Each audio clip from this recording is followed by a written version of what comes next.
Hello, Guitar Smarts fans. Before you check out this podcast, I want to make you aware of a cool new place where you can interact with other Guitar Smarts listeners. It's a Facebook group called the Guitar Geek Hangout. That's where we hang out and talk about all things guitar. So, if you like the Guitar Smarts podcast, come and chat with Kiran and myself over in the Guitar Geek Hangout on Facebook. Maybe check out some pre-podcast clips and even get involved in asking and answering lots of questions from the other page dwellers. Hope to see you there. What was it like getting presented that award virtually by Joe Bonamassa?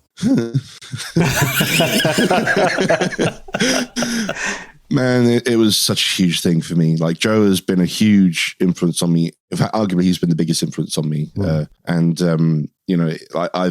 met him a bunch of times. He's a super lovely guy and super smart guy, and he's a total nerd. He really is, and just talk about anything and everything with him, guitar related and things like that.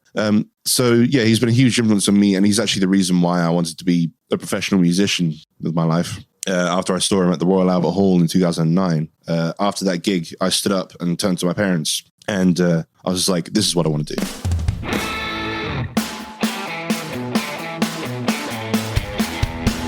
Greetings! Welcome to another Guitar Smarts podcast. Thank you so much for downloading. This week, we have the absolute privilege to be joined in conversation by a future British blues guitar legend. Matt Long is the guitarist and singer in the very much up-and-coming blues band Catfish, who in the last few years have played at almost every major UK blues festival and have established themselves as a real force in the British blues scene. Their first album, So Many Roads, reached number 1 in the IBBA Airplay charts, as did their second album, Broken Man, which was also nominated for a UK Blues Award and was named Album of the Year by the IBBA. Their current album, Burning Bridges, was the third most played album by the Independent Blues Broadcasters Association in 2019.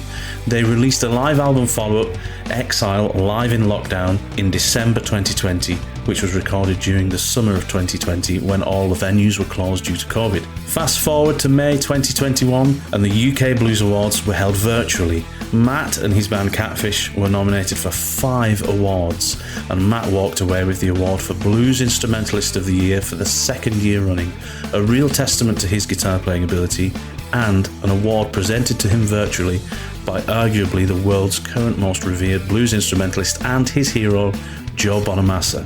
What an incredible story for such a young talent. Please go and check Matt and his blues band Catfish out at www.catfishbluesband.co.uk. You can go there to find out more about the band, buy their music, look at when their live gigs are, really support them and support many other UK blues bands if you can. They're going to need it coming out of this pandemic. Finally, stick around until the end of the podcast to hear Matt Long's performance of his song Ethereal that he performed at the 2021 UK Blues Awards. Right, that's enough from me. Let's get to it. Hey Kiran, how you doing, mate? You well? I'm very good, mate. How are you? You well? I'm good. It's Friday. It's been a good week. It's been a busy week, but I'm looking forward to the weekend. And I'm really looking forward to this podcast. Yeah, me too, mate. Me too. So, as we usually start, what have you been listening to this week? What have you been playing this week? Anything different? You still stuck in a Steve Lukather? I'm still stuck in a Steve Lukather Toto hole, which I can't get out of. Absolutely. I don't know if that will ever end. I feel like it's a spiraling, endless hole of things I can't play. One day. But yeah, I'm still there on all the usual stuff as well. You know, Clapton, Bonamassa, all that stuff. Just still enjoying, the same old stuff. But what about you? Have you been listening to anything new this week? I have, and obviously in preparation for today's podcast, right? So yeah. And the UK Blues Awards recently took place. So I have been kind of rekindling and re-updating my knowledge. And I must say, I must have been living under a rock for a couple of years, but I have gone deep into a couple of bands who have somebody in common. So I've been listening to Catfish this week, and I've been listening to the Revenant ones, and my goodness, no bullshit. I am thoroughly digging it, and to that end, they have a common member, which is they have a couple of common members actually. But today on the Guitar Smarts podcast, we are absolutely delighted to have with us Matt Long, the guitarist from both Catfish and the Revenant ones, and it's going to be an absolutely cracking episode. I can't wait to chat to Matt. Yeah, thank you very much for having me, guys. Yeah, that was very sweet of you to say, so thank you very much. I do appreciate it. Well, I mean, it's right now. Well, we should say, you are very much, a future British blues legend in the making, I think. Bless you. Well, thank you very much. That That's you're very making nice. Superb. You've got 3 albums out at the moment, as well as the Exile Live in Lockdown album that you released last year. But also, fast forwarding to just this week just gone, we've got to start off by congratulating you for receiving an award at the UK Blues Awards this year for Instrumentalist of the Year, which is, I think, the second time running that you've won that award. Is that right?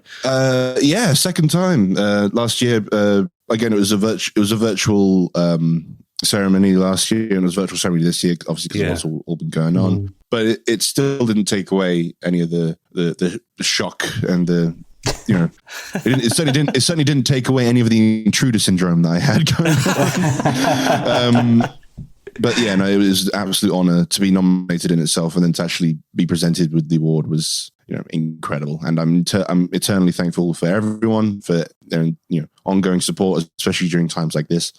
So yeah, it was just, if anything, it was just a reassuring thing. It was like, yeah, people actually give a damn about what I do, and like they care, and it's like, oh, that's more reassuring to me than like the actual award itself. I'm just like, yeah, that's really cool, really cool to see, and I'm just so thankful for that. So yeah, it was a big thing, and I'm very thankful. Fantastic. What was it like getting presented that award virtually by Joe Bonamassa?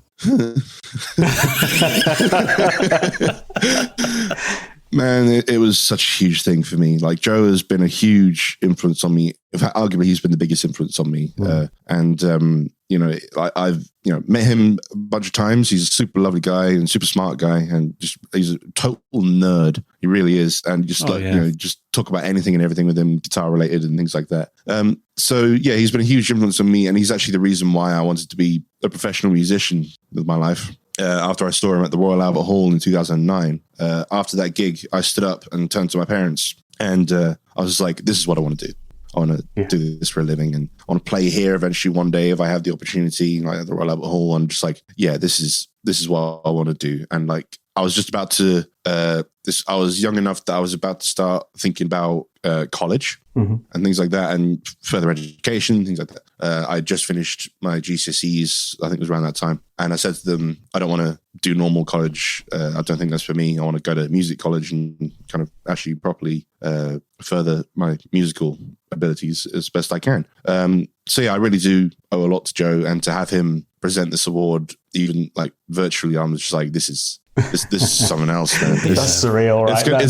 It's definitely one of those things that's going to stay with me forever. Like I said, I've met him a bunch of times before, and he's always been really generous to me, but it's just something really symbolic to me that he did that. And I was just, I'm eternally thankful to him, and obviously eternally thankful to UK Blues Federation, and of course everyone who voted for me, and I'm absolutely gobsmacked. I really am. Fantastic. Well, congratulations again. I mean, thank you. That's a great story, man. I mean, starting with the Royal Albert Hall gig and then coming around to now, it's almost like a full circle in a way, isn't it? And at least it will be if you play the Royal Albert Hall.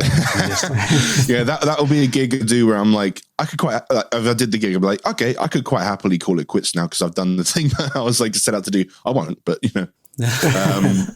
but yeah, it's that's like a bucket list kind of thing for me, and absolutely, yeah, it's just mad. It's been a few days now, and I'm still kind of like pinching myself every now and again. It's like, it did happen, didn't it? I'm just, it did happen.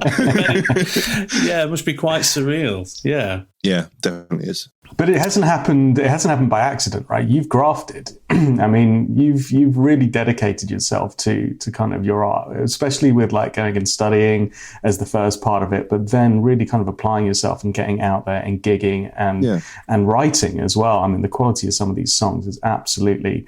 I was just saying to other Matt where before you joined the call. I mean, some of these songs, they're earworms, man. They are in my head. I woke up like this morning, like singing like Soul Breaker in my head, and I just got my. That's a great track, man. And then I was driving my car to the garage to go and get some work done on it today, and I don't know if you guys get this, but when you're particularly like into a tune while you're driving and the guitar face thing starts to happen and you're really enjoying it, you're digging it, right? You're laughing. So I'm guessing you get this. So I'm driving along like 60 or 70 and I'm like, whoa, that is a solo, man.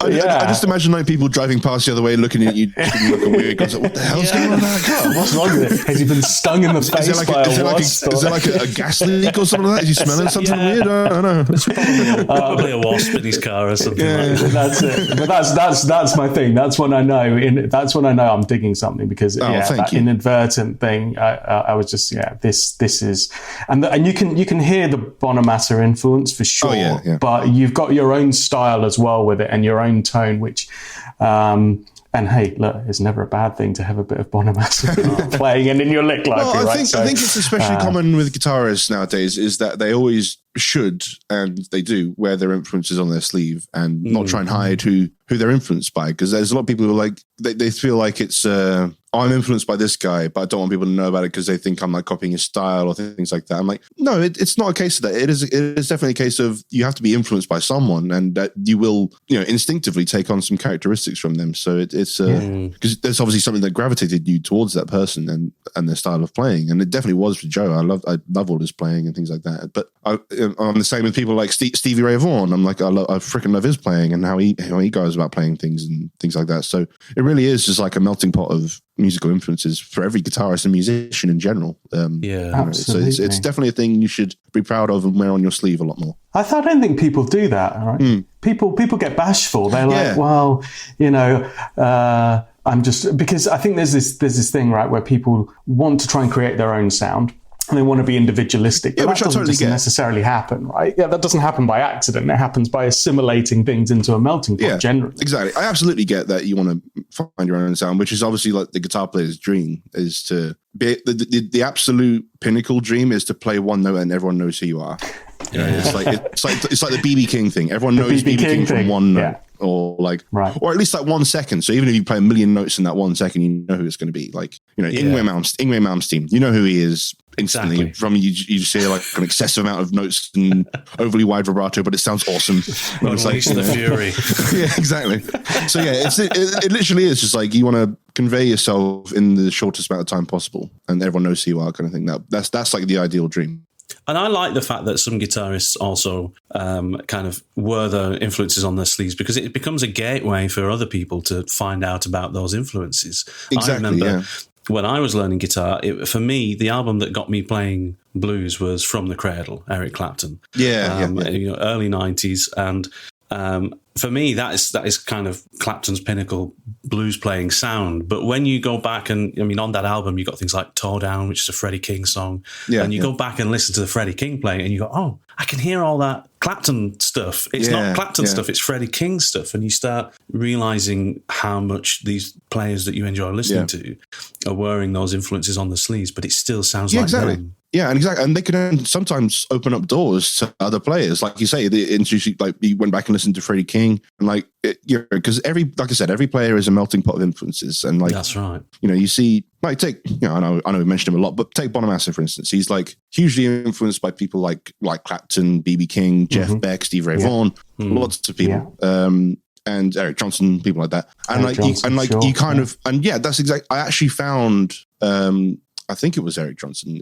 I think I found Eric Johnson through Bonamassa because everyone's like, oh yeah, I can hear a lot of Eric Johnson style of playing. It's like, oh really? I'll go and have a listen. And it's like, and then I found Eric Johnson. I freaking love Eric Johnson now. So it's like, It's it can really lead you to other things, and that's why I'm always open about who I'm influenced by. And I understand why people are like kind of tentative about being, because it's a bit of a, I don't know, like you say, they're trying to be their individual selves, which is totally fine. I totally get that as well. But also, you got to respect where you come from, man. It's like a, course. Absolutely, yeah, and carry that mantle forward, especially for somebody like you who, as Matt said, you will be on the Albert Hall stage one day. I've got no doubt, right? I've got no doubt. But, it will be really, that's that carrying that thing forward, right? As in the way that Bonamassa's doing it for the people that influenced him, and Clapton did it for the way that people influenced him. It's it's nice to have that legacy that kind of transcends, absolutely, different generations, so that, you get these new guitarists being inspired by, what came before them, and then putting their own stamp on it and moving it that absolutely, forward, 100% agree with that. Which is cool. It's cool, isn't it? Because I guess Bonamassa always wanted to play at the Albert Hall because of he loved that Cream Farewell album with Clapton and Cream playing at the Royal Albert Hall, and then he's managed to make his dream happen, and it's almost like, you want to be part of that ongoing kind of process of influence and achievement, and it's cool, absolutely. I like it. Yeah, no, 100% agree with that. So there's this last year of lockdown, end of 2020, you released Exile live in lockdown, which was your live album with Catfish. One of the things I wanted to ask about is, obviously the pandemic ruined everyone's plans for touring live music. Was this live album born out of a need to be creative in lockdown, or did you always have a live album on the cards? We always wanted to do a live album, and we've been talking about that for a while, and maybe that was going to be the next thing we released, because we play the songs on the albums differently live, like they're slower or they're faster, or they'll tend to be structurally similar, but they'll be, obviously on the album you take some liberties and try and find some interesting sounds and things like that. So you try and find some weird things, so then when you do it live you have to try and find a way around it with what you got, because I played like mandolin and things like that on some of the Broken Man stuff, and I'm just like, I'm not bringing a mandolin to every gig. I can barely play it anyway. So things like that. So you just find like a different way of doing it. So it was a way that we wanted. It was something that we wanted to do, was do a live album, because we felt like the live versions of the songs had something different, and we always prefer playing live to being in the studio anyway. So it was definitely something we wanted to do. It wasn't this layout wasn't exactly how we planned it being, with it being in lockdown. Basically how it came about was there was a festival out in Holland that we had played before. In fact, actually the previous year we had played it it was called Blues Maastricht in Maastricht, Holland. And they had seen Dad and Paul and I, doing acoustic duo live streams like from our home. And, we've been doing a few of them every now and again for different venues, different festivals, things like that. And they really enjoyed it, and they wanted us to do something similar for them, but with a full band, like a live stream, but with the full band. So they helped us. We found a venue, and they were like, we'll monetize it so you can afford the venue hire, and we'll get a video crew in and things like that. We didn't make any money from it, but it was a fun thing to do. It was really good to do. And I love that festival as well. So I'll happily do that as well. And that was the first time we had played together in 5 months. And we decided not to do any rehearsal, purely because it wasn't a smart idea, because obviously you can't really be in confined spaces with each other, but also because we wanted to get the first notes that we play on the live stream to be the first notes that we've played in 5 months. So everyone kind of sees the energy that you get from that. I mean, we'd done like a little run through beforehand to obviously test the gear and things like that, but that was like us performing properly for the first time in 5 months. And it went really well. Like, it was all like, I hate to use the phrase, but it was like, it's like riding a bike. You kind of remembered how it goes and things like that. And we, obviously, because it was a live stream and they were filming it and things like that, they had all the audio and the video for it, obviously set up and recorded. So we listened to it back, and I was like, there is a certain energy about this and a certain sound that it's got going for it. And we really liked it. And we decided to turn it into a live album and a live DVD. Like I said, because you had all the audio footage there. And it came out of something that we had no idea what to expect, because there was no one there except for the video crew. So there's no audience. So doing a live album with no audience was definitely not something that I had plan on doing. Maybe it might have happened. You never know. We could plan to do a live album at this venue, and then just no one shows up. And then no one shows up. But it's been a while since that's happened. I'm sure. You never know. You absolutely never know. So it's like that. It's like, I'm going to record. This is going to be the next big thing. Just no one shows up. But yeah, like I said, it was just the energy of it that we had, and I think it's definitely a unique thing. I don't think we would do another live album until it's a proper live album now. Because I want to keep this one kind of like unique kind of sounding thing for us. I know obviously a lot of people are kind of doing a similar thing now, but it's a big thing for us now, and we're proud of how it came out, and it was definitely a unexpected surprise at how it turned out. So it's very, very fun. So let me get this right. So that live album, Exile Live in Lockdown, that recording, each song is the first take of the first time you guys had played together for 5 months. Yeah, pretty much. I will say there are a few songs in there. Wow. It's astounding, isn't it?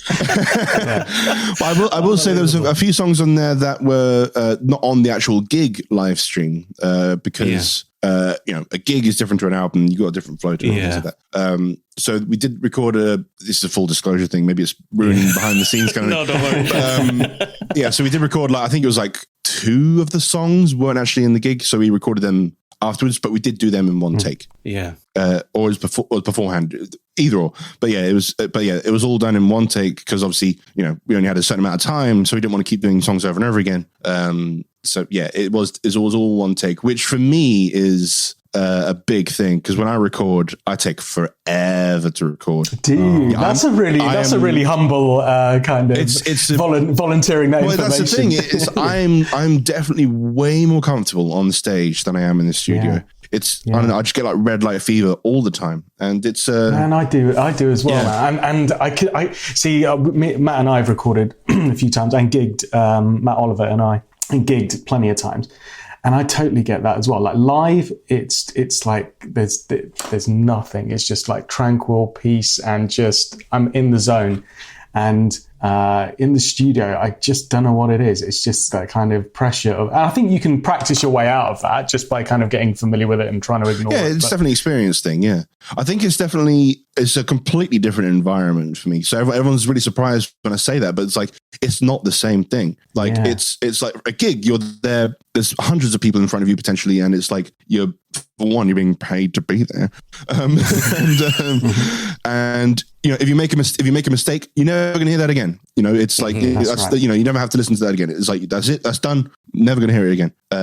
Unless you, for some reason, go and listen to yourself on YouTube and people's iPhone footage of you, but that's something you can easily avoid. Whereas in the studio, it's like you have to get it right, and you're paying to be there. You're on a strict budget, and someone's there is employed to be there, to kind of do this. And it's usually very comfortable as well. Usually the sound engineers that we work with are lovely, and the spaces that we work in are lovely things. But it's just like there's still like an underlying thing for me where it's like I have to get this right, because otherwise, if you record it, you're going to hear that mistake over and over and over and over again. I'm like a lot of guitar players. I'm a very self-critical person when it comes to my own playing. I think it's a natural thing for anyone in the creative industry, and it's like you're always kind of critical of your own work more so than anyone else would be. Like I'll be like, that was kind of out of tune, and there's a bit of I didn't quite play that right there. Literally, no one else is going to notice, and it's like, or maybe if they do, they don't care. And it's like, so it's definitely a self-inflicted kind of thing.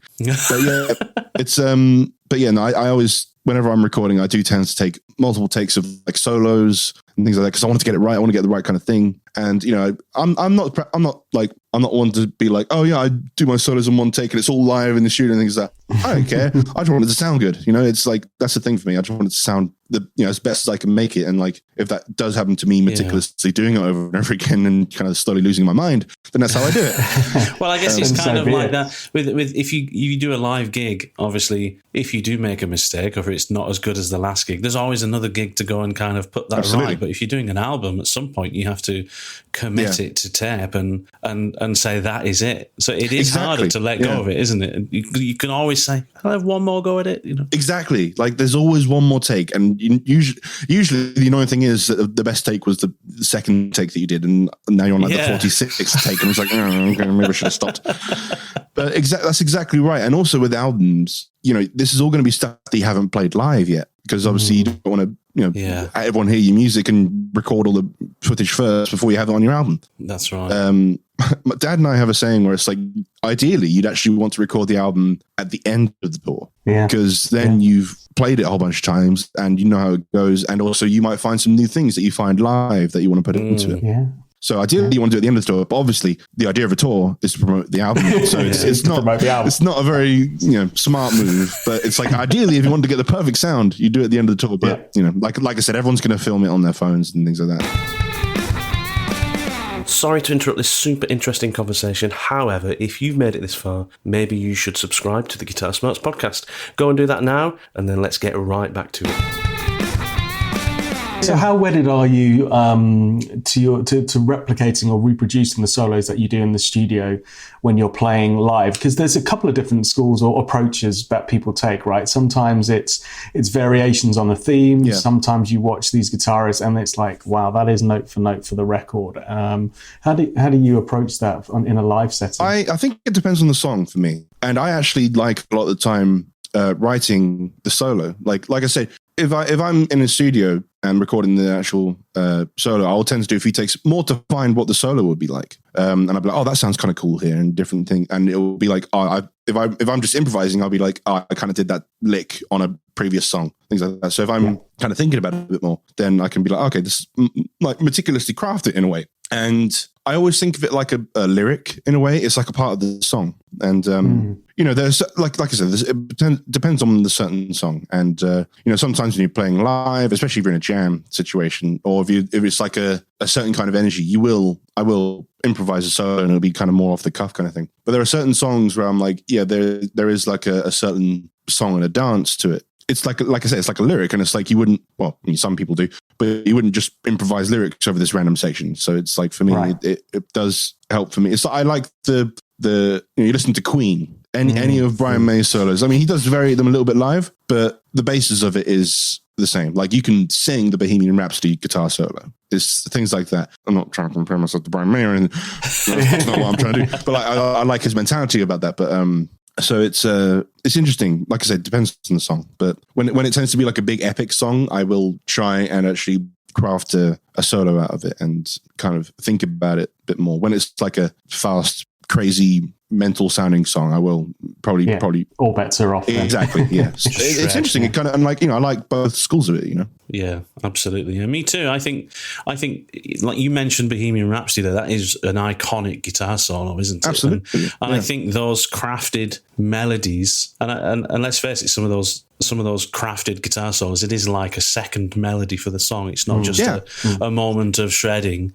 Those are the solos that are probably remembered longer. Those kind of thematic approaches to adding something to the song. I agree. I think it's cool. I think it's absolutely great yeah. And like, again, it's another guitarist stigma where it's like, oh, but I make up all my solos and things like that. It's like, yeah, that's cool for you. That's cool. That is cool. Like that definitely is cool. And like I say, I will do that for a few of the songs, but it's like, yeah, it's also cool to, lyrically think it out and kind of think about melody and things like that. I also come from the school of like rock and metal and things like that, where, yeah, if there is a solo, it will be very thought out, and it's because again, it's part of the song and like technically as well, like a lot of the stuff they're playing, it's so technically proficient, and it's like, that's not stuff that, well, maybe you could if you're that good, but that's not stuff you would necessarily come up with on the cuff. Yeah, exactly. So you would kind of think about it a bit more, but yeah, it's just my way of thinking about it. Like it's like I said, depends on the song. You just don't want to go so far down the road that you become like Kirk Hammett, where you can't play your own guitar parts.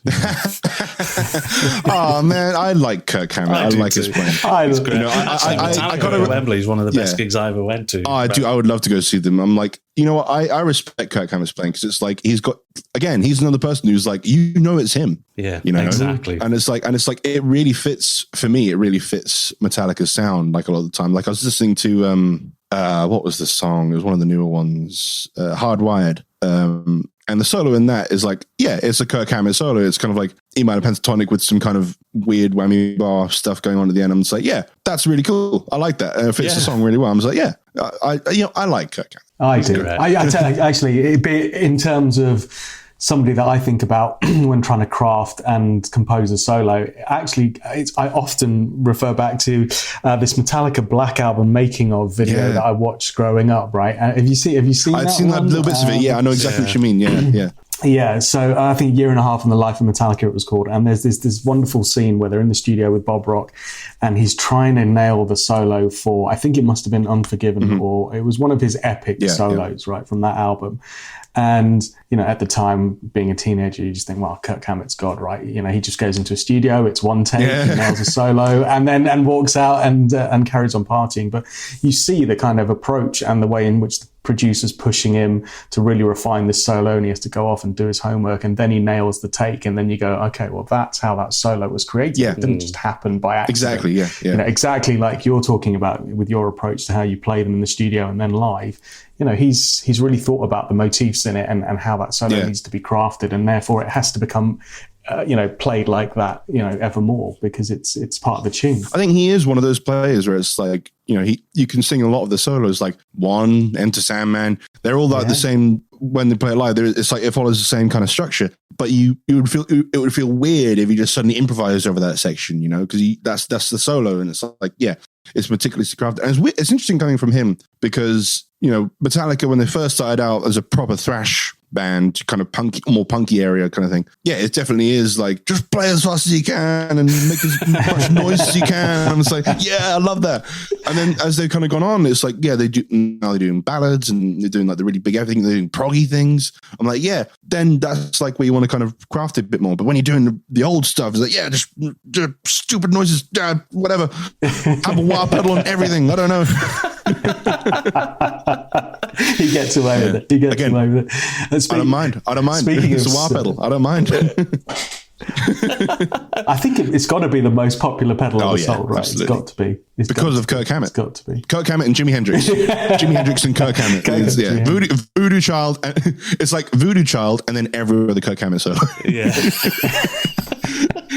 I love it. I absolutely love it. I remember one of the first tracks I recorded in a studio when I was like in one of my teenage bands, and it featured the wah pedal that I just bought, and somebody who was a much more experienced musician came up to me and he was like, "It's a great song. I really like the way you've written it, but a word of advice, it kind of sounds like you've just bought a wah pedal." It's like well, I kind of have, and I wanted a song to feature. It was like, it's sometimes less is more.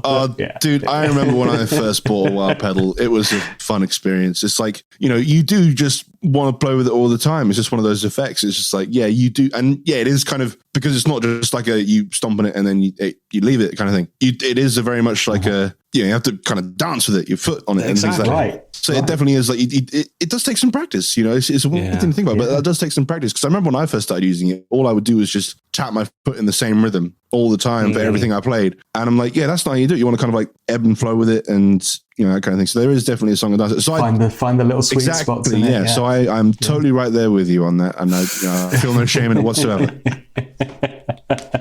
It will never be off my board. Wah pedals induce a different type of guitar face as well. I don't know. They do. The mouth, exactly. The mouth moves more than it moves when you're singing. It's a thing. It's a thing. There's something I was just going to say, there's something very cool that you do, Matt, which, you're not the first person to do it, but you're definitely, I love the way that you are integrating it into your playing, and we spoke about kind of solo and guitar work that kind of mimics kind of lyrical kind of intonations and stuff. But there's this great bit on one of the tracks, I think it's in the verse of So, your song with the Revenant Ones, where you are singing and playing that kind of vocal harmonization on the guitar at the same time. That's a really cool thing to be able to do, not just in the studio, but then when I watched you do it live, I was just like, that's happening live as well. That's taken some doing. It's definitely patting your head and rubbing your stomach kind of thing. But it's weird. It's weird because like when I'm playing and singing, because I was a guitar player first before I became a singer. That's a huge thing to try and learn how to do, is to sing and play at the same time. Yeah. And even now, I'm like, I can't really do it intricately unless I'm doing the exact same thing that I'm singing, or if it's just like a straight chord sequence, or it's like some. Because I remember I wrote a song and I was like, yeah, the lyrics go like this, but then the guitar underneath it does like a little thing like there. And when I actually came to try and doing it both at the same time, I was like, okay, I need to think about this a bit more. Yeah. So it definitely is like a patting your head, rhyming your stomach kind of thing, because it's it's difficult. It really is, and it's taken however many years it's been since I've actually started singing. I think I was 15 when I started to actually kind of get to where I am now. And even like I said, I don't I'm not like John Mayer who can play completely separate things. I'm just like, I do. Don't get Kiran started, Matt. Don't. Well, as Matt Long was talking, I was thinking, the kind of the like pinnacle of this is like what Mayer does, where you just go, well, some of those inversions he's playing are ridiculous anyway, and then he's kind of singing over the top of it in a completely seemingly unconnected way, and it all just works, and you just think, well, that's the 10,000 hours spent there. Oh he's definitely he's definitely a super talented man and things like that. I'm not like the hugest fans of a lot of his stuff, but like I like a lot of his stuff. But like when I heard him do, what song was it? It's like when I heard him do Neon, I think there's a song. Neon. Like that's a ridiculously hard riff to play even without singing, and then he's singing on top of it, and I'm just like, that's really impressive. So whatever my thoughts about him are, that is, he is a hugely impressive musician. So yeah, he's great. Exactly. Yeah, he really is.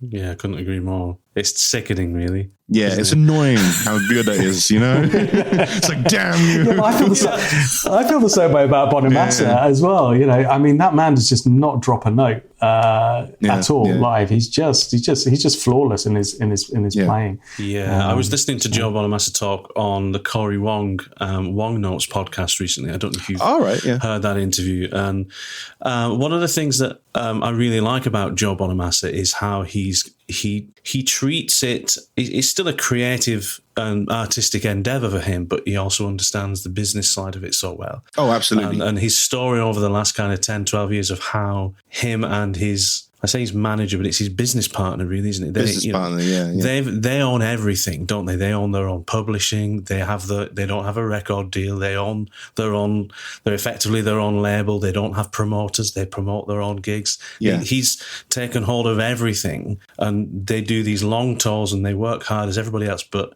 the fact that they've decided to own everything as a business means that he's got the longevity of a career. He's got the choice to do what he wants. Is that something you see yourself doing as well? I'm definitely not mentally capable of like doing that. Certainly by myself. You know, like I'm terrible with things like social media and generally just keeping up with messages and things like that. I just show up and play, man. You know, that's what I do. And like, I love meeting people after the show and networking like that. Yeah. And you know, that's one of the most important parts of the show for me, is actually meeting people. And of course, you know, I always take the time to try and, you know, go out by the merch stand and you know, say hi to people as much as I can. Obviously, when I was allowed to shake someone's hand, it wasn't illegal. Exactly. I would shake their hand or give them a hug.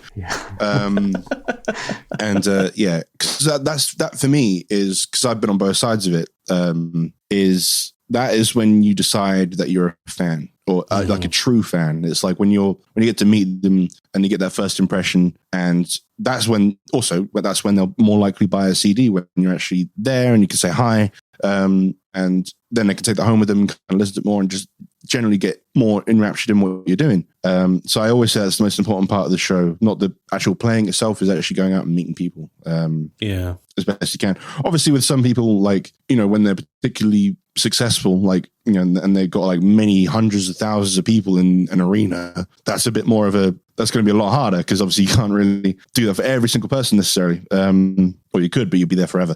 So yeah, be like Tom Cruise, you'd have to show up like 3 hours in advance. Yeah, exactly. Yeah, just work the red carpet. Yeah, so that's why you see people doing like the meet and greets and things like that. So you do at least get a chance to do that a little bit. And then it's definitely an important aspect to that for me, and I'm going to try and not to lose that at any point. And like, you know, even if it is like, you know, obviously this is hypothetical. If I manage to make it to huge arena gigs, things like that, I will try and do like a meet and greet thing beforehand or afterwards and something like that as best I can. Because I always want to meet people at shows and just kind of like, because they've come to see you and like they've paid to see you. And I was like, yeah, that's really cool. So thank you. And I want to try and show my appreciation for that. And and with people like Joe, it's, that's a huge thing nowadays is he owns everything. You know, that is a huge deal because nowadays it's like everything's like, first thing a label will want you to do is obviously put everything on to streaming services, things like that, which is the way of the world nowadays. That's just the way it is. As much as I'm not a fan of it, that is just how it is. And yeah, they'll make all the money from that, even if it is like pence, like less like percentage of pence, things like that. So yeah, there's a huge, and labels and stuff in general, they definitely help with getting you out there, but they take percentages of a lot of things. You know, it's a business. It's a business. It's a product. You are a product to them, and like that's again, it's a business, and that's how it is. That's fair enough because actually, at the end of the day, you are trying to sell something, and it is a job at the end of the day. But yeah, they're always. And they're not always like that, but yeah, there is a lot of like that where it is they're not really invested in you. They're invested in how much you can make for them and things like that. Because I remember we did a little search recently to try and help get some gigs and get some PR with I think it was with the Revenant Ones actually. We were trying to get just like a small startup like label kind of thing going, independent label with someone, and I'm not going to mention any names or anything like that, but there was one who they're really interested in the band. They're blowing a lot of smoke up our asses, and they said they didn't mention any like fees or percentages and things like that until they sent us the contract, which is always when they get you, because they're like, oh, they butt you up pretty nicely, and then you think, oh, they're so nice, they're so nice. I'll they'll do right by us. They were nice to us. Of course they'll be nice. It's like, and then it was like they have a monthly fee, which is very strange. Usually it's like a percentage of whatever they get you, and no matter if they get you any gigs or not, you have to give them that. And they also own the rights to any performance or like a release that you do, even if it's not music related. I was like, what? Okay, so if I went out and did like a amateur dramatics theatre show playing Romeo and Juliet, I'm like, okay, you're gonna get a cut of that, are you? Things like that. And yeah, there was a whole bunch of other things, and it was basically they were using us to make money so they could start up their business a bit more, right? So they could fund their business to get the bigger bands in and things like that. And it's like it's so easy for, again, as a business, as a purely business idea, I get what they're doing, and like monetary wise, that is a way of doing it. It's not the most ethical way of doing it, but it's a way of doing it. And unfortunately, for a lot of young artists who are trying to find things like that, that is quite common because it's like I say, it's a way of them getting to the bigger bands, and like they fund their company to kind of big up their company a lot more. So a lot of the times, young bands and new bands, they kind of get a little bit of a, they get a little bit trapped and things like that, and then they can't get out because they're contractually bound to that, and then it's like there's a whole other thing. So you really got to be careful with things like that. And it was one of the things I was lucky enough to learn in college, and they had a lesson on it, was to always read the contract or get a lawyer to read the contract, things like that. And it was something that was ingrained to me, no matter what it is, especially if it's relating to your career. Get someone to look at it, or if you know it best yourself, give it like 5 runs through, read every single word on that piece of paper. And it's and unfortunately a lot of people are like, oh, but we're gonna get signed, and like that's how you make it. I'm like, it's more than that. It's you're dedicating yourself to someone, and that can be good, but it can also be very detrimental a lot of the time. You just got to be careful. Like, that's one of the things I would say to young bands, is you got to be careful with that kind of thing. So just always read the contracts. And do you think it's suitable or even entertainable for these young bands in that position to, for want of a better word, get their own legal advice and make sure that they can try and negotiate those contracts? Or is it just best to find a label that is willing to meet you on equal terms without having to get into the shenanigans of contract negotiation? There is always going to have to be some compromise with things like that. You are going to have to give up some percentages of things, because otherwise they're not going to make any money, and that, they have to get something out of it. So there is going to have to be a certain amount of compromise that you get, and unless you're someone like Joe Bonamassa, when you own everything and you do really successful with that. So yeah, there definitely is.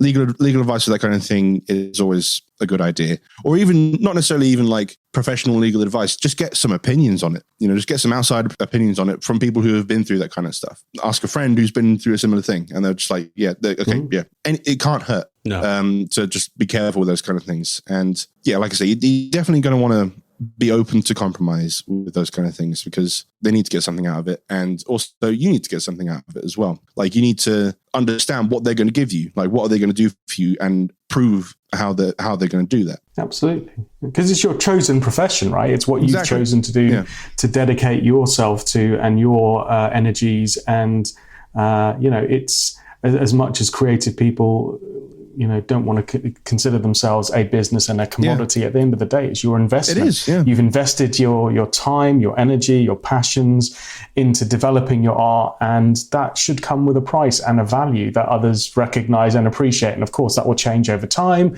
and hopefully continue to increase for anybody that's kind of on that journey. Absolutely, but, also recognizing, I think musicians sometimes get a short shrift in this world. I've started up with plenty of bands where they're like, yeah, you can come and have a gig. We won't pay you like for the first gig or the first couple of gigs, but you'll get a following, and maybe if things go well, we'll get you back. And you kind of go, well, would you do that if it was like another profession? I'm not sure. The good old exposure bucks, it's the bane of my existence. I actually had someone, I totally get it, like, because obviously after a year, no one's got any money, right?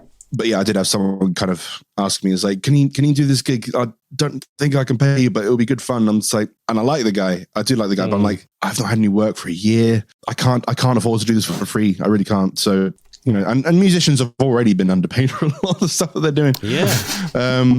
Like, I know I'm biased, but even so, like, damn. Exactly. Yeah, exactly. You wouldn't ask that of anybody exactly. else. But at the end of the day, you don't want to think of it as a job. It is a job. This is like, for me, this is how I make my living. Like, this is what I do. And like, you have to make something out of it. But the whole contract thing, it's like going for any job. You think like, you go up to them and it's like, I will do this, this, and this for this many hours a week, and you will pay me this and give me this and give me benefits to this and things like that. You get something back from it, but you have to give up your time and obviously give them the efforts and things like that. So it's definitely like, it's a job at the end of the day. Like, as much as you don't want it to be, if you want to do it for a career, it is a career. You have to kind of think about it a little bit more. And I always want to say, kind of like, you go to one of these bars or clubs and who say, well, you can do the gig for exposure. I always say, next time you've got maybe a plumbing problem or something, call a plumber up and say, I don't want to pay you for this plumbing problem, but it's good exposure for you. Maybe you'll get more clients if you come and fix my toilets for nothing, but I'll tell them all about how great you fix a toilet. It doesn't work that way, does it? Yeah, it's like, my rent costs 500 exposures. This is going to be great for me. But it totally is. And I remember we did a gig. It was actually with a different band. Called the Rough House Trio, which is like it's a pub band, and we kind of play blues covers, have some fun, make some money. Cool. And it's with some friends. And we did this gig where it was a function, essentially. And I'm not a function musician. Definitely not. That's not my area of expertise. And I was always said, if you're doing function stuff, you need to make sure you're getting money for it. And I was like, okay, well, this is a big event. We'll probably be getting paid a fair amount. We weren't. And it was like a New Year's thing as well, or it was like a Christmas party, something like that. It was a big event thing. So big money. Big money. Yeah. And it was in like a teepee, like a really expensive looking teepee, and it was like proper posh looking. It was really good catering. So they've spent 10 grand before you've even kind of easily, it, right? Easily would have spent tens of thousands of pounds on this thing. I was like, this is cool, great. Yeah, we're getting like 300 quid per person. There's 3 people in the band. I'm just like, okay. It was just down the road from me, so I didn't have to travel a huge far away. So I was like, fine, it's a gig, and 100 quid is 100 quid for like a hour set or however long it was that they said it was. We got there, we did the gig. It was the worst gig I've ever done in my life. No one was paying attention. They were all just sat there to have a drink, and they were like, it was just awful for me. And it was one of those ones where you finish a song and no one clapped. And they're just so disheartening. I know we're not like the main focus there, but at least like someone might give us like a little pity, like, cool, that's fine. No one, absolutely no one. No one cared. And the only time that people paid attention to us was when they were shouting songs for us to play. And like, oh God, it was like, was like, unironically, it was like, play Wonderwall and play Freebird. And I'm just like, why? Why is this happening to me? And like I said, I'm not a function musician. I can't just pull songs out my ass like that. I'm just like, that's not what I do. Exactly. Yeah. So we finished up the hour, and this was like, I think we started at like 9. So we were like, thank you very much. Good night at 10. And then the management came over and was like, no, you're supposed to be playing until 1 a.m. I'm like, excuse me? Oh, man. What? First of all, no one ever does a gig for that long unless they're being paid many thousands of pounds. And 2, you're paying us 100 quid. And 3, this is one of the worst gigs I've ever done in my life. And I'm not a function musician. Yeah. So I said to him, I was actually saying this. It was like, if you want us to play for that long, you need to pay us for how long you want that to pay for. I was like, no, you know, Absolutely. If you don't do that, you're not getting any money. I'm like, and then when he said that, he just walked off. And I was like, I'm not done. Well, not finished having a conversation here. And I was like, well, and I think there was some kind of like legal thing, like we had signed a contract being like, yeah, okay, we'll do it kind of thing. And I was like, well, we have to do it now. That's terrible. That's one of the worst gig stories I've ever heard. I know, right? Man, that went from bad to worse quickly. Like, okay, well, I'll keep doing this really bad gig for another 3 hours and just like, and we had to basically play the same songs again because we had rehearsed an hour-long set. And that was that was what we were asked to do. And I was like, just don't do that to people, you know? Yeah. That man asked for Freebird. Let's give him Freebird for 40 minutes. I'll give him Freebird. I didn't even know the words. It would literally be like, Freebird, Freebird. See if you like Wonderwall after 3 hours. Yeah, exactly. You said we had to play to one. You didn't say it had to be good. Dude, I remember someone told me a story about how a band, they kept getting heckled and not heckled, but like they kept getting someone at every gig going, play Freebird. And I'm just like, yeah, okay. One day they learnt it. All of it. All 10 minutes of it. Or however long the extended version is. Like things like that. They learned all of it. And then when next time someone said, play Freebird, it's like, okay, they did it. And they're like an originals band. They were playing all their own stuff. And then all of a sudden, and it was like a completely different genre. I think it was like metal. And I was like, play Freebird. And then all of a sudden, they just played this like Southern rock country song, all 15 minutes of it. I was like, for the first like couple of minutes, I was like, oh, that's really cool. They're actually doing the thing that the guy just shouted at them in a drunk stupor. You know, I was like, oh, that's really cool. Of 10 minutes, 6 minutes later, like, okay. Yeah. And then the band at the end of it was like, are you done? Yeah. You gonna do that again?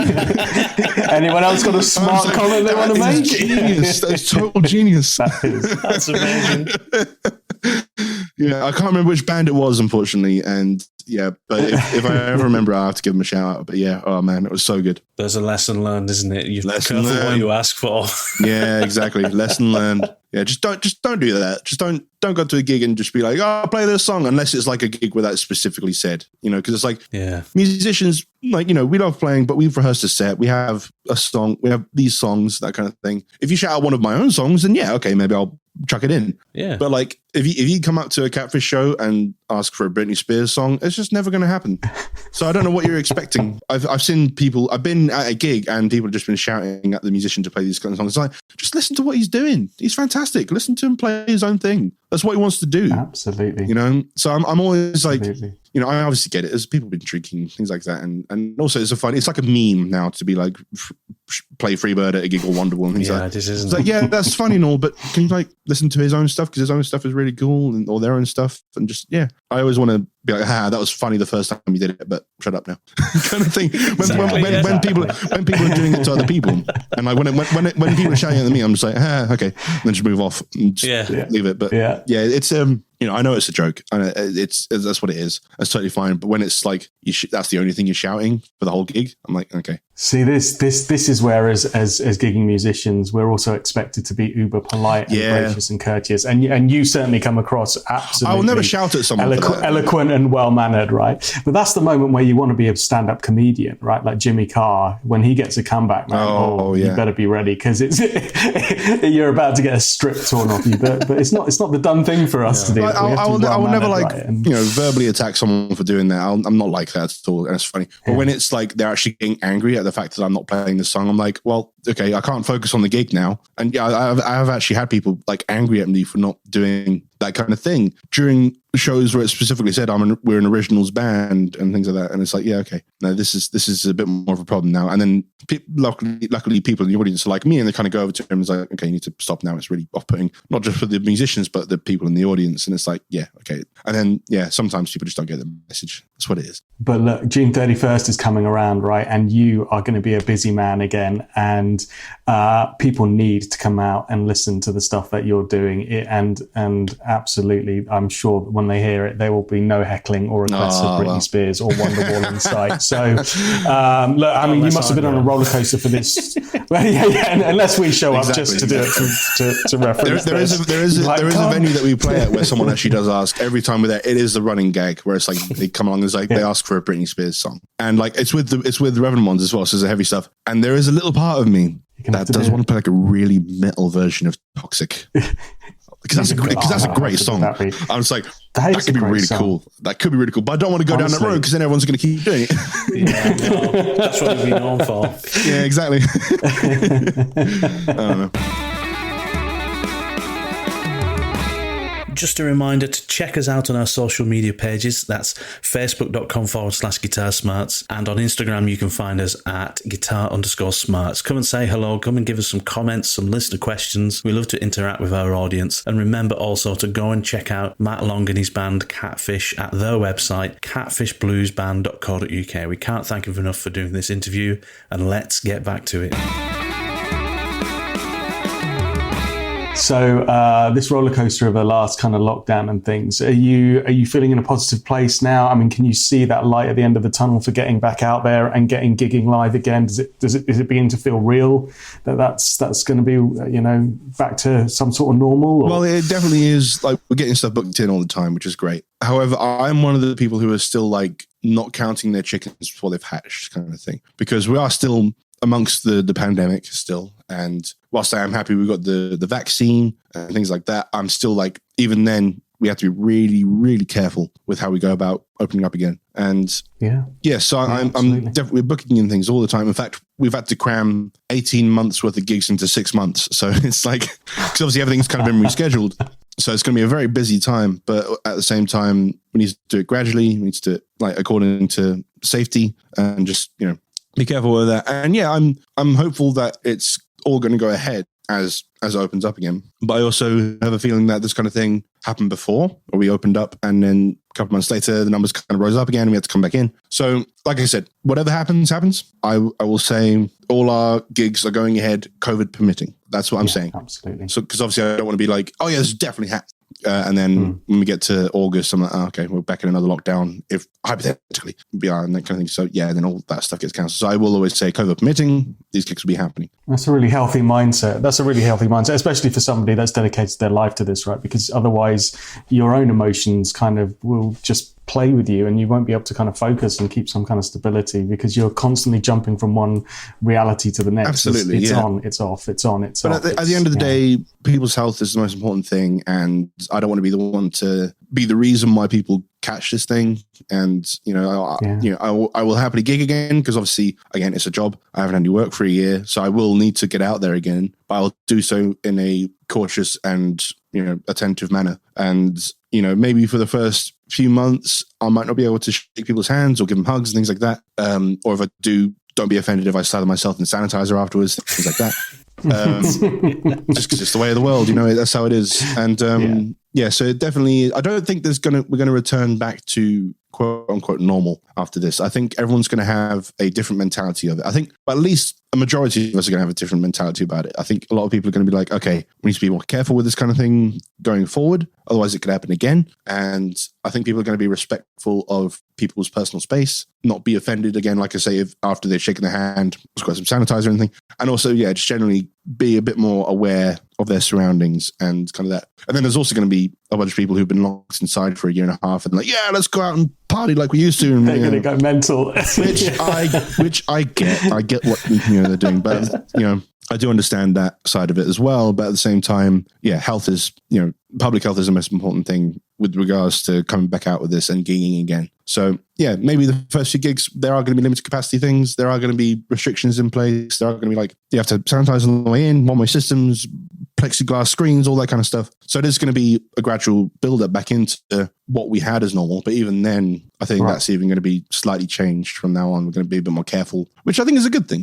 It's it's a learning experience at the end of the day, all this. And it's the way we're going to make it sustainable, so that we're not constantly in lockdown, out of lockdown. So I think that's a really healthy kind of philosophy and approach to have to it, because, you know, I think this is going to be with us for a while in one form or another, and we don't want to be constantly, especially for somebody in your profession, to be. And we've had a lot of pro musicians on the show of late who, like yourself, have been not able to gig and have had to adapt their kind of businesses in this situation. And the last thing that they want, as you've said as well, is to try to kind of rush out there and make everything as it was, but then find ourselves back in the same situation that we've had to go through. Like there's been people who have rebelled against it and kind of like had people round, and they've done gigs in their own back garden and invite people along. I'm just like, it's wishful thinking that's going to be a good thing, and everyone's going to be okay with that. At the end of the day, everyone's in the same boat, and if half of us are going, we need to be careful, and the other half of us is, we need to not be stuck inside, we're going to keep going around in circles. We have to be one or the other. And obviously the healthier way is, we have to stay inside until all this is over. And yeah, it's tricky. Obviously, none of this has happened before for most of the people alive today. And I'm just like, yeah, this is obviously a scary situation. And obviously, people are going to be reacting negatively towards this, and it's going to really, really affect their lives, both like mentally, physically, and work-wise. It's a huge thing. The way to get around a huge thing is by making a huge deal out of it. You got to be careful with it. I am hopeful that things are going to be open again. I have full faith in the vaccine, and I think it's going to get better soon. I think we just need to be careful about it. Agree completely. That's very, very, very mature, very sensible outlook. Absolutely. We've gone all really serious there, but I think that was really important. I'm really conscious of how generous you've been with your time today, but I don't want to let you go before we've nerded out. Oh, let's do it, man. Let's do it, man. Can we keep you for a little bit longer? Honestly, man, don't worry about it. Yeah, I got as long as you need. I can nerd out all day. So there is a very beautiful selection of guitars behind you, my friend, and it would be remiss of me to not point out that. Is that a Bonamassa Les Paul there, or is it one you've modded to look like it? It is. It is a Bonamassa Les Paul Studio, and it's a very beaten up one. I know obviously people won't be able to see this, but I'll grab it for you guys, just for you guys. Yeah, please. We can see it. It looks great. Yeah, so it's I guess 2011 was when I got this. When they first came out, I was like, I want one of these. I didn't even play it. I saw it online, and I was like, I've been looking for a Les Paul. And I was like, I want to get a Les Paul, and the usual kind of thing. And then I saw that Joe was releasing a signature version of his full fat Gibson Les Paul, but as a studio version, like a more affordable version. And this is the one here. And as you guys can see, it's extremely beaten up. And I love that. That's all your own way that you've put on that. It's all me, which is why it's all like green and kind of gross looking. But yeah, that's amazing though. That's this cool. is 10 years worth of me playing it, and this was my main guitar for a long time as well. This, no matter what gig I did, this would be with me in some capacity, and it still is actually in a way. In like it may not be the main guitar that I play anymore, but it's certainly like the backup to the main. Or sometimes I was just like, I want to play this guitar again for the gig. Absolutely, and it's served me very well. It's a very bare bones Les Paul, and I love it a lot, and I wouldn't trade it for anything. It's a studio, so it's not like the full fat thing. Cool, so I've always wanted to kind of get maybe a cool guitar. Yeah, and it's gold. It's gold. Yeah, it's gold.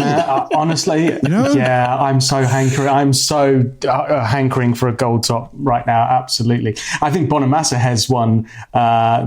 Is the one that he's called the Cajun, which is one that's got all that green patina on it, like yours as well. Yeah, so it kind of reminds me of that. It's seen some use. It definitely has, and it's an underrated color that people aren't using as much nowadays. For it's like you do see gold top Les Pauls, but it's like you don't see enough of them. Yeah, it's just such a pretty like guitar, pretty color, and just I love it. And I wouldn't trade this for the world. And no one's going to want this anyway, apart from me, because it's so gross. So your DNA all over it. Exactly. Yeah. Well, but yeah, so I was playing this so much as my main guitar that it just kept like wearing out and breaking, and I had to keep replacing the bridge because it was just wearing down. Because where my palm would be, it just like the tunematic pegs, they were just flat because I was just chugging on it so much. And I was like, I need to probably get another guitar so at least this can have a bit more longevity. And that's when I got the PRS to my right here, which is, that has been my main guitar for a good couple of years now. I think it's been 3 and a bit years since I got it. And it's been, again, now that one has been at every gig. I've seen you play that a lot on some of the YouTube videos and stuff. I was going to ask you about that one. That's your number one. That's my joint number one with this one, I will say, because I'd feel bad if I didn't call this one my number one after calling it number one for years. But yeah, the PRS especially is just, it's essentially a 59, 58 Les Paul, but modern kind of thing. Like, it's got the same kind of color characteristics of it, the same type of pickups that you might find in that kind of guitar, but like modern sounding. So obviously they're not like super low output, so that they're enough output kind of thing. And then obviously got all the shape of it, and it's just pretty. You know? Yeah, it reminds me of a guitar that PRS did I think it was a Bernie Marsden. Yes, that Stevie Nimmo was playing quite a lot. I remember. I've had people come up to me and say, "Is this a Bernie Marsden signature?" Really? And I was like, it's not. But I do totally get where they're coming from, because it's a similar looking thing. That is beautiful. Yeah, no, this is, I was made up the day I got this, and it's a second-hand one as well, so it wasn't like super expensive. Fantastic. So this is like 2007 was when this guitar was made, and I got it about 4 years ago. So it would have been about 2017, I think, was when I got it. So it would have been 10 years old by the time I got it. I love it so much.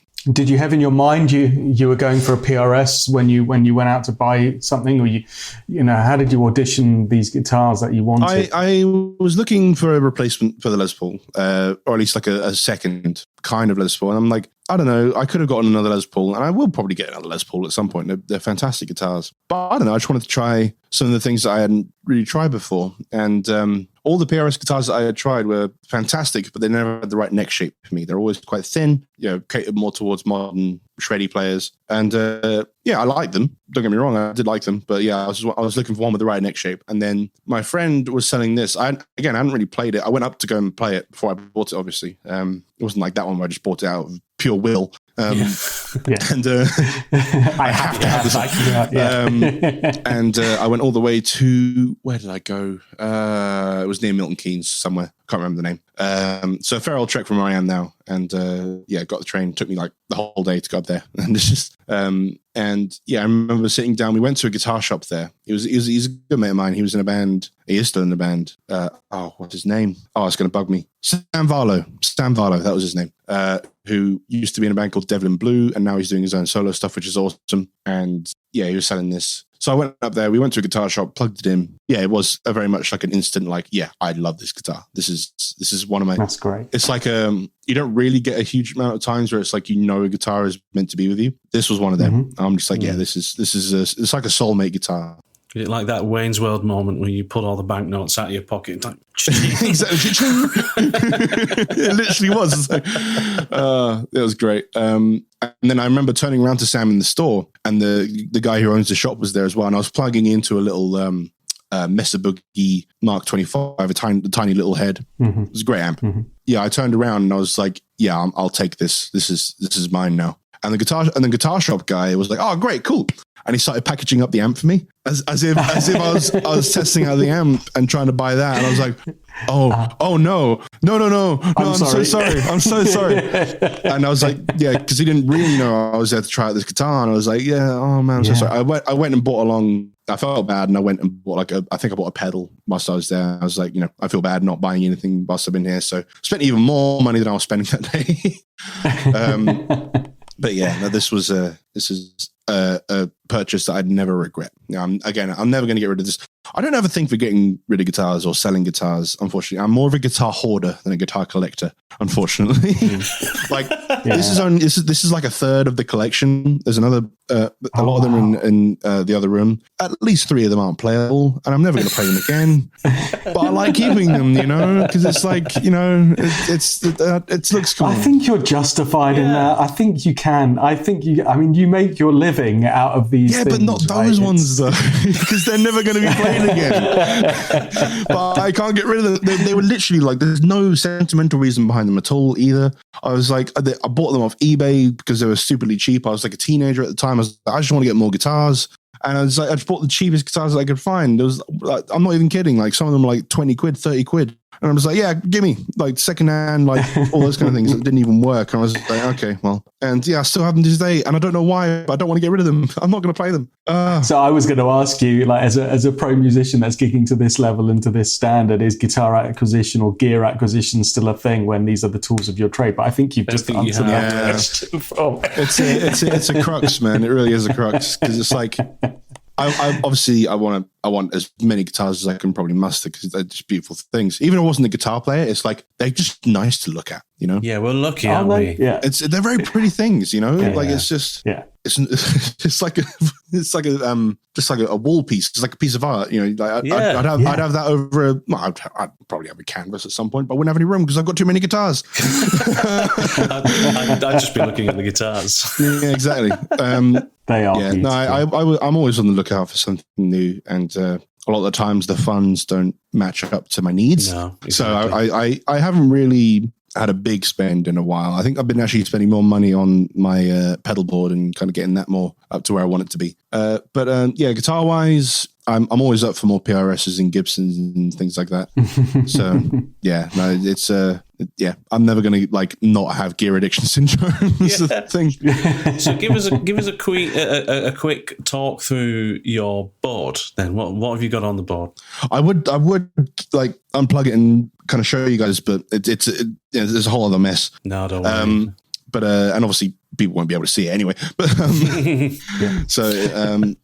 I have a lot of pedals. I'm aware I have a lot of pedals, and I don't care what people say. You know, it's like I respect people who are like, oh, I just plug straight into my Marshall Plexi and just turn it up really loud, and that's my tone, man. I was like, yeah, cool, fine, that's good for you, and you sound great. That's great. Some people it didn't sound so great, I remember doing one gig where we did like a tiny little pub gig, and we were the support band, and the guy who was in the main band had a Marshall Plexi and 2 4x12 cabs in a room that probably wasn't that much taller than me. Wow. I was like brushing my head on the roof. I was like, I'm not gonna be able to fit this in here, man. It's like, no, I want it in here. And I was like, okay, cool. Can you at least move it whilst we're doing our set? No, that's my Marshall Plexi. I want everyone to see my Marshall Plexi. I was like, really? There's like not enough room at the best of times, and you're going to leave your mess. Okay, all right. Because I was a support band, I had no say in the matter. You know? Yeah. And so I basically did the whole gig just like at a night, straight upwards. It was a rough gig. And then when he played, it sounded awful because he couldn't get up loud enough because everyone kept telling him to turn it down. I'm just like, you know what, that's okay. And I've always had a thing about wanting to get my tone out of a low volume, you know, and not have to be superly loud. I mean, I'm loud because it's a guitar. At the end of the day, it's an amp that's supposed to make a lot of noise. But I don't want to be like the guy who has to be at 11 the whole time because it wouldn't be pleasant for me, let alone everyone else. I don't want to be standing in front of that for too long. And yeah, I have a bunch of pedals that kind of help me achieve that. So, you know, I've got a couple of overdrives. I just recently got a pedal called The Dude by J Rocket. Yeah. Best overdrive pedal I've ever played. It's like a Dumble. It's a Dumble in a box kind of thing. Excellent. And it's actually reshaped how I do my tone now. I'm like, maybe I will just be a clean amp and a pedal board and a pedal kind of guy. Really? It depends on the thing, but it's that good. I'm like, okay, maybe I might want to base it more around this. We'll see how we go. I say that about every overdrive pedal I ever buy. It's just like, this is the best overdrive pedal. That's it. I don't need any more. And everything will be shaped around this. Well, that's the thing. Every time I bought an overdrive pedal, it has been to complement a gain amp. It's to been like a boost thing or a gain boost and things like that. So I've never really been like, I want the best overdrive pedal to be on its own and things like that. This is the first time where I've been like, oh, actually, I could quite easily do that and it sounds amazing. J Rocket, The Dude. I recommend it to any guitar player. Awesome. Certainly a lot cheaper than buying a Dumble. Yeah, exactly. For sure. I think Joe Bonamassa's bought them exactly. All anyway, it's like you can't be more badass when it's like, a Dumble is the most sought after amp in the world, and then you see him playing like 3 on stage. I was like, oh man. We love Bonamassa on this show and generally speaking, but we have this ongoing recurring joke on the show and outside of it. Whenever we see something that we like, we go, wow, you better buy that quickly because Bonamassa's going to buy them all up. And they're going to be gone. The thing is, he'll make a joke about that as well. He'll be totally fine with that, Oh, I need a new kitchen at home. Oh, quick before Joe Bonamassa kitchen safari. Buys up all the a kitchen safari. Yeah. That'd be great. Yeah, no, I've been experimenting a lot with a few new things. Like, I haven't really been into fuzz pedals a huge amount over my career. I just recently started getting into them. I know what I was missing now, because you get some really fun, crazy sounds out of a couple of fuzz pedals chained together. I got like an Octavia fuzz. It's an Octavix by Electro Harmonics, which is great, and it was really inexpensive as well, and it sounds great. Wampler Velvet Fuzz as well, and putting those two together that's like, I've never heard a more disgusting, beautiful sound. You know, it's one of those things. I was like, oh, it's like a synth. I bet is it? A little bit like that. And it's I don't know. It's one of those things. It's like you turn it on and it's like, I like this. Is anyone else going to like this? Can I fashion this into a song in some way, shape, or form? And I'm going to try. We'll see how we go. Yeah. But honestly, I have a lot of other things. I have like reverb, delay, micro pog, which needs to be on every person's board. The pog is one of the best pedals ever. A wah pedal, obviously. That really fattens up a tone, like really monstrously. There's nothing better than chunky. There's nothing better than being in like a heavy rock band and having heavy riffs, and then for like the last chorus, turning that on for big chunky riffs. I was like, oh. Yeah, it sounds great. I always look over at my bass player whenever I turn it on, and it's like you kind of look at him and he just kind of gives this like little kind of look on his face, like, oh well, okay, because obviously you're in his world now. I'm in his realm. Yeah, exactly. Yeah. Use it sparingly. Exactly. No, it is a great tone. It really. But is. Honestly, one of the main pedals that I swear by is actually one of the ones that does actually do a huge amount, but you don't notice it so much, is an EQ pedal. I have the Boss GE7 EQ, which I use all the time. It's one of those ones where it's on all the time, and plug it into the effects loop of an amp and things like that. It just makes the tone infinitely more malleable. And I've plugged into so many amps. Like there's been amps where I've been like, I fly into a gig and all they've got there is like a tiny little, I don't know, like a little 1x10 amp, and it's like that's not gonna be anywhere near as fat as I want it to be. So plug it in. I can get my tone out of pretty much any amp, especially if it has an effects loop, because that's where it really, really affects it. So that's like the main thing. Like if I'm flying into a gig, I'm actually preparing to do some festival out in America, and they have like a big list of amps out there, because I'm not going to ship my amp out there because that's going to be far too expensive. I'm going to borrow their guitars, borrow their amps, but I'm going to take my pedal board. And all I've said is like, give me a guitar that I can restring with my strings, and give me an amp with an effects loop, and I'll be like, okay, I can manage. Because with this pedal board, I'm just like, I can get my tone out of it from any amp that I want. I like having a overdriven amp. Like, I will always play with one of those kind of amps as well. And I think it depends on between Catfish and the Revenant ones. I think it's going to be like, the Revenant ones is definitely going to be full on amp distortion, getting your trousers flapping in the wind. And then maybe with the Catfish stuff, it'll be a bit more of the pedal based stuff. So it's kind of interesting, kind of differentiating between the two now. But I love pedals, and it's probably the thing I bought most of during quarantine. And it's been really fun playing with new things and getting updated versions of things like that. I've probably spent too much money on it, especially during a time when I'm not making any money. But I can't wait to get out and gig this thing. It's going to be great. They'll pay for themselves eventually. That's going to be a happy day. Yeah, exactly. Yeah. They certainly will. That's going to be a happy day when you can plug that board in and use it in anger again. I want to look. I know that no one else is going to care, and it's like it's just for me. I'm going to look over at everyone and be like, "Look, this is my new pedal board." And everyone's going, "Oh yeah, cool." Yeah. And it's like, my pedal board. I think you sit in that nice niche where you're gonna be able to get that kind of commercial success, and the songs are catchy in of themselves, but you're also going to appeal to those guitar geeks like us who are going to come and go, what's he got on his board? I always get like a little twinge of pride whenever we finish the gig and then there's someone like checking out my stuff. Yeah, I'm just like, exactly. I've got good stuff. Everyone's looking at me. Yeah, exactly. Absolutely. But that's some really great advice there on the EQ pedal, and an often overlooked thing. And we've spoken about it on the show before. Matt Oliver mentioned it as well. This kind of ability to really, or this kind of mentality to not neglect what good EQing can do to your tone and transform it, and the adaptability at different venues. And Yeah, because with the way that I use it as well, it can also be an attenuator. I could be as quiet as you need me to be. So it's just such a helpful tool, and I recommend every guitarist to at least get an EQ pedal and use it in some way, shape, or form, even if it's recording or if it's like, because then you can do the crazy stuff as well, like the lo-fi or the hi-fi intro to a song where it's got no low end and it's just high end and it just sounds like a radio thing. You could do that if you wanted to. And honestly, I think it's one of the most underrated pedals like ever. Everyone's like, oh, I don't need an EQ pedal. I've got EQ on my amp. I was like, no, hold on a minute. It's not the same thing. Try it out. You haven't got this level of EQ. Yeah, that's awesome. So one last question on the guitar gear side of things. We could talk to you for hours. You're such a thoroughly lovely chap to talk to. But in terms of this ongoing acquisition of gear, you've spoken about pedals and things. But what is that guitar that's in your mind, at least for the moment, that is going to be your reward to yourself once you've achieved what you want to achieve next? I'm sure there's something in your mind where you're like, you know what? Yeah. At some point, I'm going to go and try and probably purchase one of those or get myself one of those. I think it's because the way I go about it is there's a list. I have a list on my phone of like my if I ever build a studio and if I ever have like a barn to myself of the guitars I would fill it with. And it's like, I'm not even kidding. There's literally hundreds on there. I'm just like, this is cool. It's not good. I'm going to be broke. I'm not going to make any money. And a lot of them on there are like for things that I'm like, oh, this could be helpful to have. And like, I don't have this kind of thing, so I'll get one of them. But then there are a few that I'm just like, I want that because it's pretty. And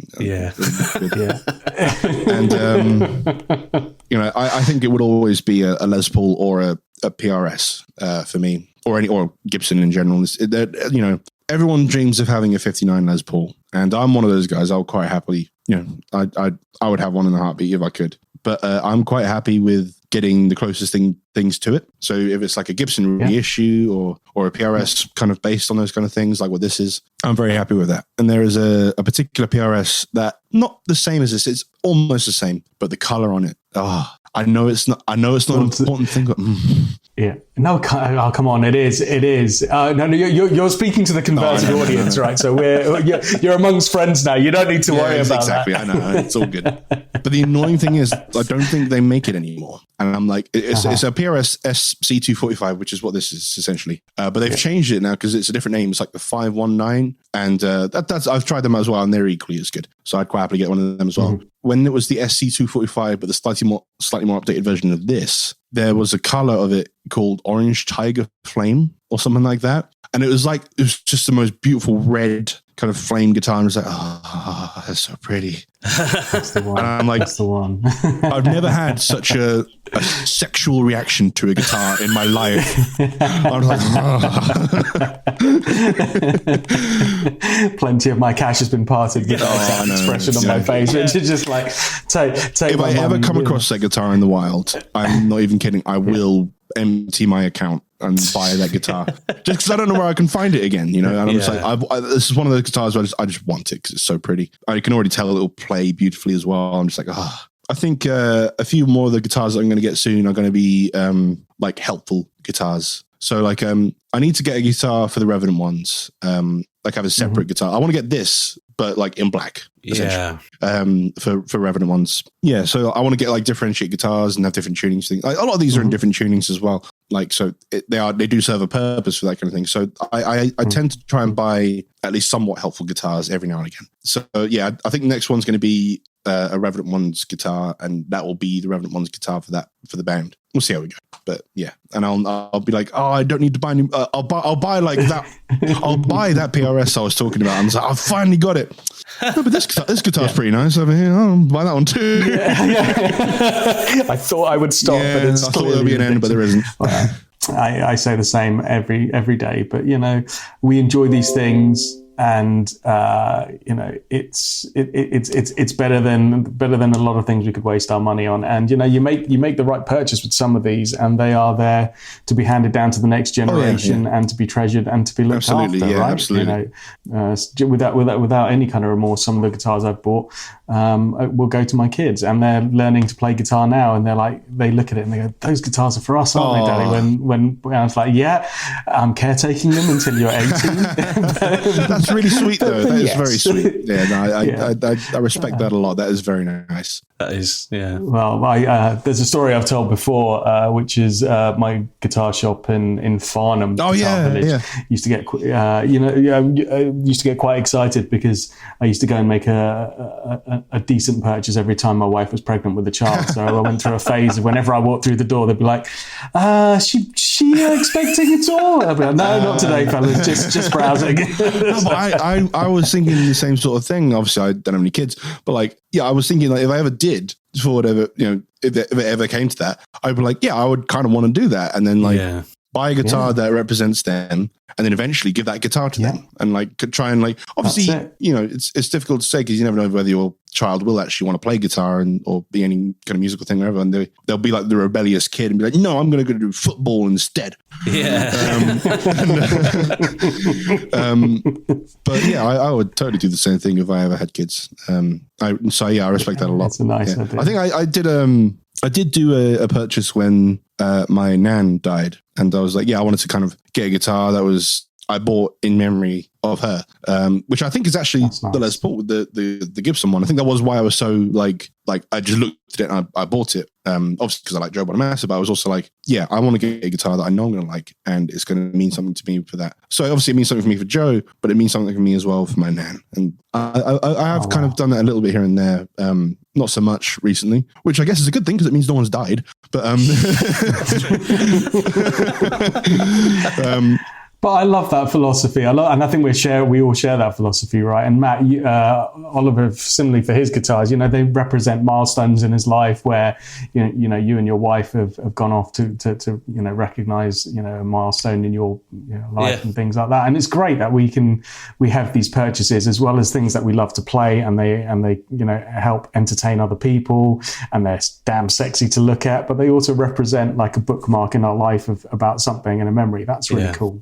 It's like getting a tattoo of like a specific event and things like that. I see a lot of friends like get tattoos when they like or actors when they get like their big break, they get a tattoo of that movie that they're in. It's like that's the thing there. So I think it does it's like a similar thing for us where like these represent like that specific moment in our lives, really. For sure. Amazing. We got all philosophical.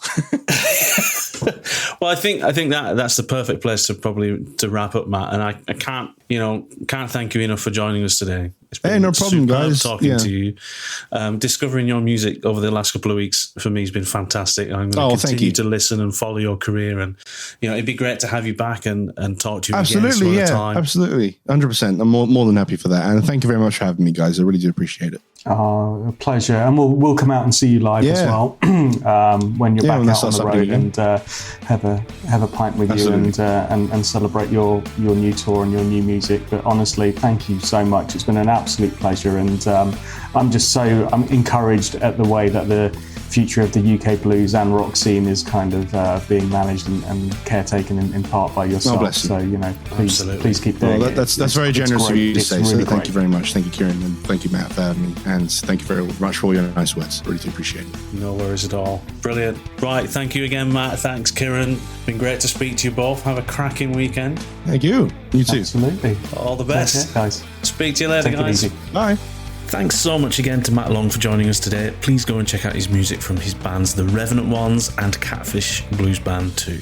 Remember to check us out on our social media pages. That's facebook.com/Guitar Smarts and on Instagram as well @guitar_smarts. Give us a subscribe on your favourite podcast app too so you don't miss a show. As promised, here is Matt Long of the Catfish Blues Band seeing us out with his performance of his song Ethereal from the 2021 UK Blues Awards. Enjoy!